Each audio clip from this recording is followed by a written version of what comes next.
नमस्कार मंडळी, कसे आहात सगळे? आमच्या चॅनलवर तुमचं पुन्हा एकदा स्वागत आहे. हा व्हिडिओ टाकायला तसा थोडा उशीरच झालाय, पण पूर्ण बघायला विसरू नका. आज आमचा प्लॅन होता नायगरा धबधबा बघायला जायचा, म्हणून सकाळीच रेडी होऊन आम्ही निघालो नायगराच्या दिशेने. टोरंटोवरून नायगरा हा 1 ते 1.5 तासाचा प्रवास आहे. वीकडे असल्यामुळे रस्त्यावर जास्त काही ट्रॅफिक नव्हतं, म्हणून अगदी पटकन आम्ही येऊन पोहोचलो. पण विविध ठिकाणांचा आणि पार्किंगचा पास आम्ही आधीच नायगराच्या टुरिझमच्या वेबसाईटवरनं काढून ठेवला होता. पार्किंग पण आम्हाला एकदम इझिली मिळाली. हवं तेवढंच सामान घेऊन आम्ही थेट आमचा मोर्चा वळवला तो धबधब्याकडे. आम्ही आधीच ठरवलं होतं की सगळ्यात आधी धबधबा पाहायचा.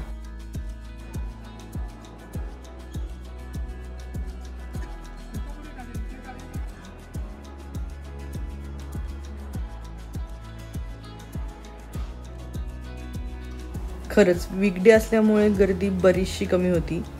पप्पा तर धबधबा एकदम जवळून पाहायला खूप एक्साइटेड होते. तुषारने पटकन जाऊन एक छानसा स्पॉट पकडला. शब्दात वर्णन करता न यावं एवढा सुंदर आणि डोळ्यात न मावणारा तो धबधबा.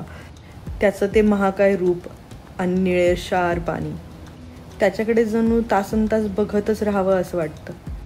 खरंच निसर्गाने बनवलेल्या गोष्टी किती सुंदर असतात ना.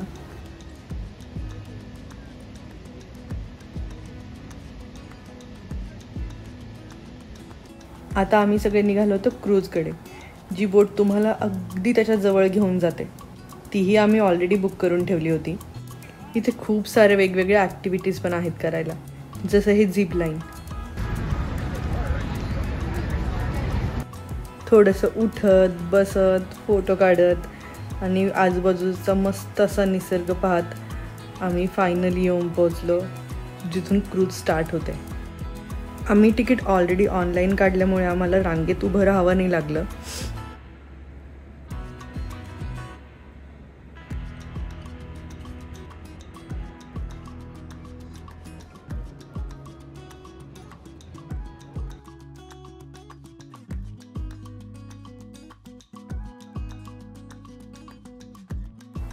तिकीट चेक करून झाल्यावर तुम्हाला हे असे पॉन्चे मिळतात, जेणेकरून तुम्ही पाण्याने भिजणार नाहीत. घालून घ्या, पुढे लाईनीत घाला उभे.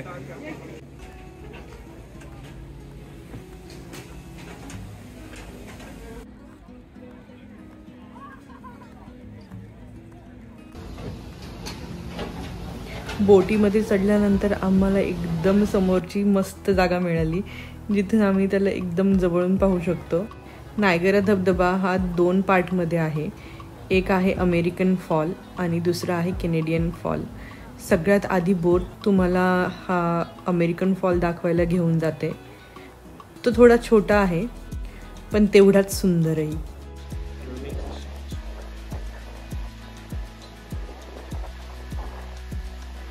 अमेरिकन फॉल पाहून झाल्यानंतर बोट वळाली ती महाकाय अशा कॅनेडियन फॉलकडे, जगातील मोठ्या धबधब्यांपैकी एक.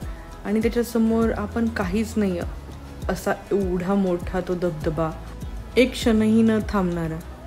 आणि त्याचं ते महाकाय रूप पाहून मन कसं एकदम प्रसन्न होऊन जातं.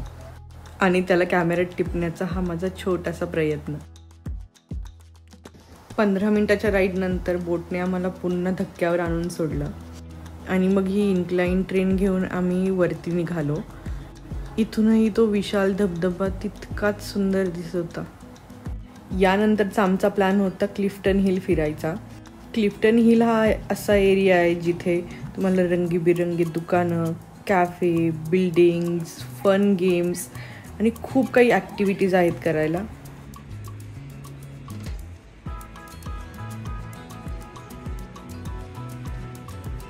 मला या गोष्टींपैकी हे एक दुकान खूप आवडतं, बिलीव्ह ऑर नॉट, जिथे तुम्हाला आश्चर्यकारक गोष्टी पाहायला मिळतात, जशी की ही लाकडाची कार.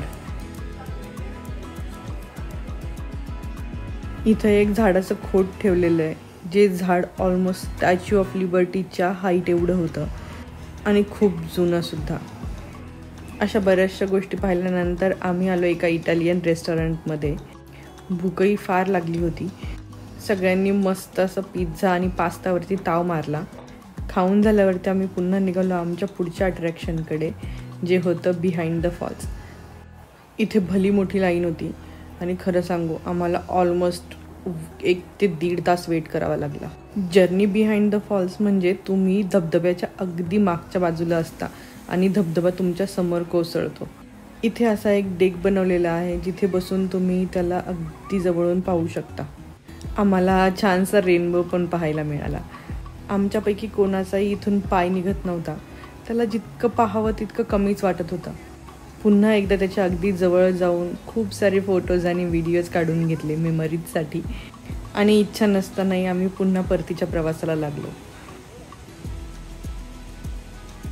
तुम्हाला हा व्हिडिओ कसा वाटला कमेंट करून नक्की सांगा. सबस्क्राईब करायला विसरू नका आणि लाईक पण करा राव. भेटूयात पुढच्या व्हिडिओमध्ये. तोपर्यंत टाटा.